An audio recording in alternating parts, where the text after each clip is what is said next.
மயிலாடுதுறை மாவட்டம் தரங்கம்பாடியில் சுருக்குமடி இரட்டை மடி வலைகள் மற்றும் அதிவேக என்ஜின் பொருத்திய விசைப்படகை முற்றிலுமாக தடை செய்ய கோரி தரங்கம்பாடியில் 19 மீனவ கிராமத்தினர் சாலை மறியல் போராட்டத்திற்காக குவிந்து ஆர்ப்பாட்டத்தில் ஈடுபட்டனர்.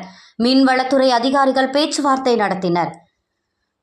மயிலாடுதுறை மாவட்டத்தில் 28 மீனவ கிராமங்கள் உள்ளன.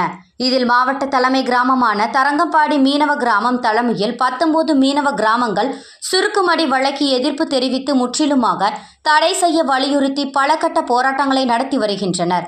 பூம்புகார் மீனவ கிராமம் தலைமையில் சுருக்குமடி வலைக்கு ஆதரவாக செயல்பட்டு பல்வேறு கிராமங்கள் தொழில் செய்து வருகின்றனர். இந்நிலையில் சுருக்குமடி இரட்டை மடி வலைகள் மற்றும் அதிவேக குதிரை திறன் கொண்ட என்ஜின் பொருத்திய விசைப்படகுகளை பயன்படுத்த அரசு தடை விதித்துள்ள நிலையில் சுருக்குமடி வலையை பயன்படுத்தி மீன்பிடிக்கப்பட்டு வருவதால் சட்ட ஒழுங்கு பிரச்சினை ஏற்படும் சூழல் உருவாகிறது. இதையடுத்து மாவட்ட ஆட்சியர் மற்றும் வருவாய் கோட்டாட்சியர் தலைமையில் இருதரப்பை சேர்ந்த மீனவ கிராமங்கள் பங்கேற்ற பேச்சுவார்த்தையில் உடன்பாடு ஏற்படவில்லை.